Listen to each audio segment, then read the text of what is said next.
it doesn't make sense for everybody to buy a home. Nobody sat down and actually shared that with you? What do agents say? It's a great time to buy. You say something different. You are an instant trusted advisor. Why wouldn't it be great for me to buy a home? That's an awesome question, John.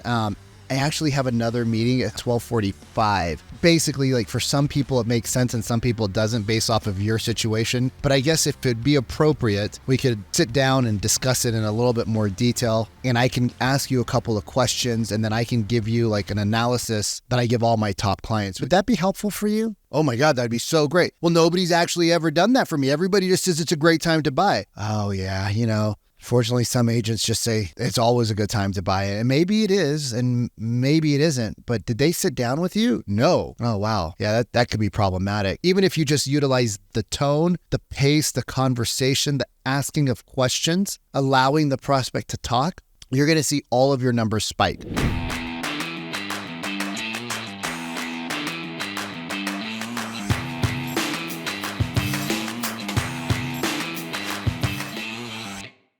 Welcome back. Vikram Deol here. Today I want to talk about one of the reasons that so many agents lose sales. And one of the things that agents do a lot is they make an assumption, right? So I was role playing with some clients that just started out with me. I was role playing with one of their teams. And one of the guys said, the prospect in the role play said, we are looking for a bigger backyard. And so the agent said, well, I assume you have a small backyard now then. Let's break it down. The thing is, why would we assume anybody has anything unless we ask the question, right? So let's not make assumptions. If somebody says, I need a bigger home, and they say they have a bunch of kids, oh, I assume you need a bigger home because you have a bunch of kids. Well, we don't know that's the truth. No, I actually need a bigger home because I have a bunch of kids and my parents are moving in to help us. So we need more space for mom and dad. They actually want to have more privacy, so they want to be downstairs. They don't want to have their bedroom right off the living space. They want to have a little bit of a tucked away space, so maybe we might need to do a little remodeling, whatever it is. Let prospect tell you their problem because you asked a great question.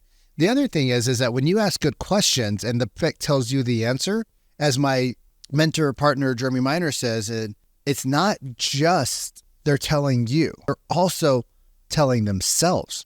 When they tell themselves why they want to move, all of a sudden now the gap, it's bigger, right? So when we don't make an assumption as a salesperson, and we assume a lot of things in sales, we assume that somebody doesn't want to buy because they say interest rates, right? Oh, well, the interest rates, so that's why we're not buying. We assume it's because the interest rates are high. We don't actually know what their problem is. When you say interest rates, right? When you guys say interest rates, how do you mean interest rates? Oh, well, they're really high right now. Okay. Compared to what? Well, compared to 3.5%. Oh, you're right. They are high. I guess how is that affecting you? Well, because of that, our payment's going to be higher. They never said they couldn't afford anything. We don't need to go into objection handling mode and start solving their objections. Oh, well, let me tell you, rates have historically been this. They don't care about the facts. They care about what it means to them to have that. Okay, so rates are higher, your payment's going to be higher. I guess I still, it makes sense, right, that you guys are hesitant, but why are you hesitant? Tell me more about that problem you're having with interest rates. Well, we feel like we missed the ball because we could have bought in 2021 and we would have got a 3% rate. You might have got a 3% rate. You also might have paid 25%, 30%, 40%, 50% more for the same house and got a lower rate. Oh, well, we never thought of that. Yeah, so you might have paid 1.3 for $1 million house. And even though your rate's lower, your payments might not have actually differed very much because you might have paid grossly more than what somebody's buying the home for now. Oh, I never thought of that. Or you can negotiate prices now because the market's softer. When rates come down to 6%, 7.5%, 6%, I don't know exactly where rates are, but as they come down into the 6%, high 6%, when they do, I think we're going to see another spike up in rates. Personally, I think we're not out of this inflation boat yet. Maybe there's a little bit of a pause, but I don't think we're out of the rate hikes yet. I could be wrong, but But I did say rates are going to go to 8% last year. They went to 8. I do think they're still now we have a new war going on. We're already in Ukraine. We're probably getting into the $1 trillion price point. All that money is going to create inflation, right? All that money is going to create inflation, and that inflation we have to pay for as taxpayers, which means, you can't just make up things and not have somebody pay for it. So these are things that we should be talking to our consumers about. Maybe they don't need to move. Maybe they don't need to sell. But if they need to, and they're thinking about doing it in the next 12 to 18 months, instead of putting them on a drip campaign, which so many agents do, I hear hundreds of calls with my buddy Cody, who owns Sheridan Street, right? He runs a call center, and he's like, hey, Vic, can you critique this call for me? Hey, Vic, can you critique this call for me? I work with a lot of his clients, and they'll be like, hey, we got these 10 calls in, let's review them together. And a lot of their team members, right, are sending people just, okay, you're not ready to buy. We'll put you on a drip campaign. We'll check back with you in 6 months. No, don't do that. Why aren't you ready to buy yet? Tell me, I'm curious, why 6 months versus 3 months or 12 months, right? You see, when you phrase it 3, 6, 9, 12, when you give them both options, I was curious, why 6 months, not 12 months? And they're like, oh, well, 12 months is too long. How come? And they're going to tell you X, Y, and Z. Why 6 months and not 3 months or 9 months? Well, we're thinking about X, Y, and Z. Oh, okay. And now you can start to actually solve their problems instead of throwing them on a drip campaign. If that makes sense, just down below in the comments, right? Down below in the comments.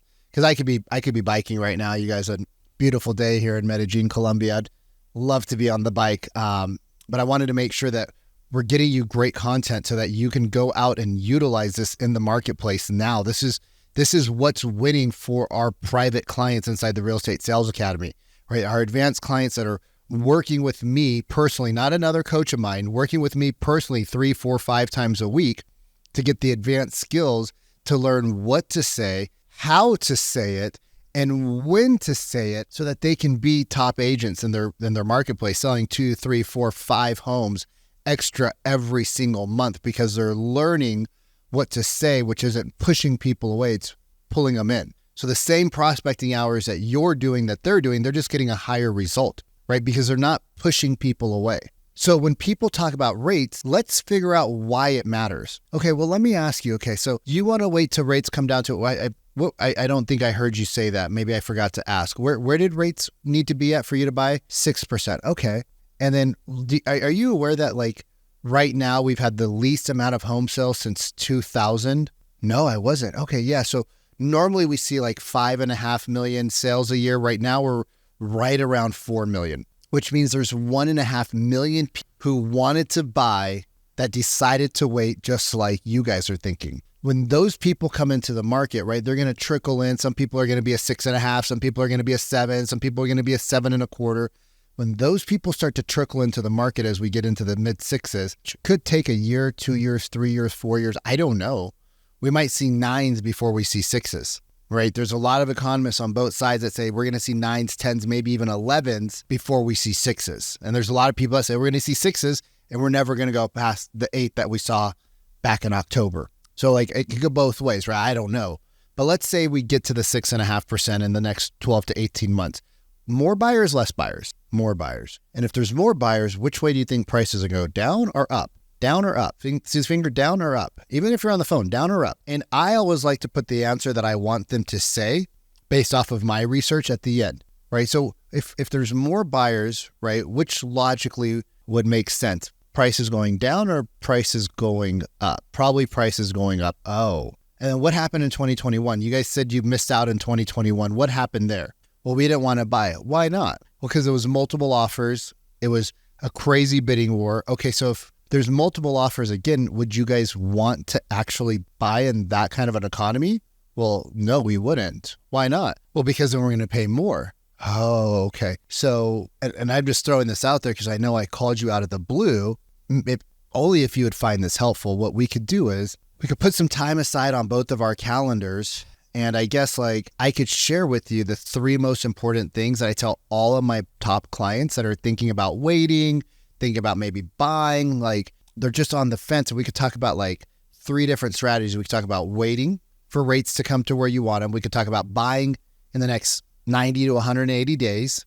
And we could talk about possibly not buying and you just staying where you're at. Because for some people, right, that are in these 3% rates, you're probably never in our lifetime or not in the next 20 years going to see rates that low. So it might just make sense. We don't have to do it, but if you'd find it helpful, right, would you be opposed to that as a next step? Now, there's a lot of psychology that went into that statement. If I called you, I know I just called you out of the blue. That gets rid of the I don't know you. If you'd find it helpful, right, they're going to say yes, but they can't tell you yes, but they're going to say yes in their mind. We could put some time on our calendars, both of our calendars. We're equally busy, right? We're not just waiting for you. We're actually busy. Boom. All of these things that we're saying start to play a big part. Let me ask you, would you be opposed to that as a possible next step, right? Only if you'd find it helpful. Only if you'd find it helpful. Well, yeah, I would. It's they're making the choice, right? It sets you up for them making the choice. And then you give them 3 different reasons, right? Now, if you don't have 3 reasons, you could say, let me share the 3 most important things about buying a home in this market. You don't have to say the things if you use the right tonality and bring a lot of curiosity in, and it's like a secret you're sharing with them. It's a gift you're giving them. They're not going to ask because you're so confident in your delivery, but you're also so natural. Your tone is correct, your pacing is correct, and you're being very conversational. So they're going to feel very normal with you. So if we're able to do that, I guess, would you be opposed to that as a possible next step? And they're going to be like, no. And if they say, well, right, they're going to now give you the real concern they have, and you can solve it then. Now, not everybody you talk to is going to actually transact, right? I spent millions of dollars on Zillow leads, online leads, right? Paying for different lead services, open houses, marketing, website traffic, all the different things that, big teams do. We spent a lot of money and we had a lot of conversations. We had a lot of appointments, and not everybody actually buys. I don't care, because we were meeting with people consistently every single day because we were asking better questions. We weren't triggering sales resistance. We didn't ask right out the gate, 30 seconds into a phone call, right? Ring, ring. Hey, this is Vikram with Real Brokers. So it looks like you wanted to buy a house. We got this inquiry online. Or thanks for calling me.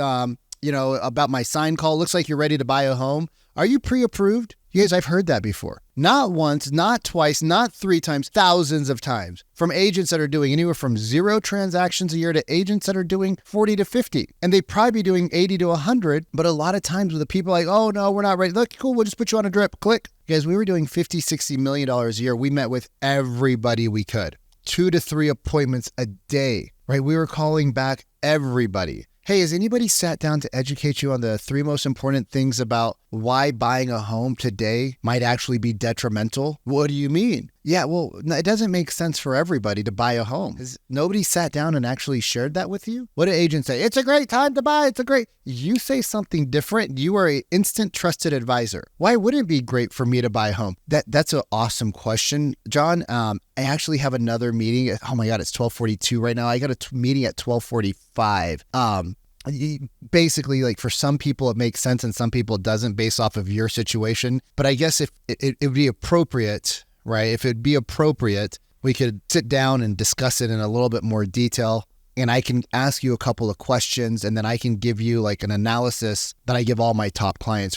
Would that be helpful for you? Oh my God, that'd be so great. Well, nobody's actually ever done that for me. Everybody just says it's a great time to buy. Oh yeah, fortunately, some agents just say that it's always a good time to buy it. And maybe it is, and maybe it isn't. But did they sit down with you? No. Oh, wow. Yeah, that could be problematic. Well, I got some time tomorrow. I go, well, what works better for you? Late afternoons or like, since today's a Thursday that I'm recording this on, I'd say late afternoons or like, weekends, like a Saturday. Oh no, Saturday midday is way better. Kids are back from soccer. They're tuckered out. They're going to be taking a nap, right? They're going to be watching their cartoons. Me and the wife will have plenty of time to talk. Yeah, that'd be great. They're going to be eating out of your paws when you say stuff like that. All right, you guys, this was supposed to be a 10-minute video. It went to 15. Apologies. I know it was a little bit longer. Please, please, please listen to this again. Write down these frameworks, utilize them. They are going to help you create tons of appointments. I can't stress, if you have no appointments, you have no business. The hardest part of agents world is booking that appointment. Once you're in front of 3 or 4 people, 5 people, 6 people a week, you're going to get a buyer. You're going to get a seller if you do enough, right? That's another skill set. The presentation is another skill set. But if we can get in front of people, right? Like you're not going to get 100% no's. You're going to have a 20, 30, right? If you're better at presenting, 40%, right? If we work together, I can get you in the 70, 80, 90% range, right? But even if you just utilize this stuff, the tone, the pace, the conversation, the asking of questions, allowing the prospect to talk, you're going to see all of your numbers spike. All right. So listen to this again. If you got value, right, and you're here, do me a favor, like this so that other great people like you, there's other agents struggling, they can hear it. Share this with somebody in your office, right? It's just a little share button. Share this with somebody in your office. Share it with your team leader. Boom. I'll see you later.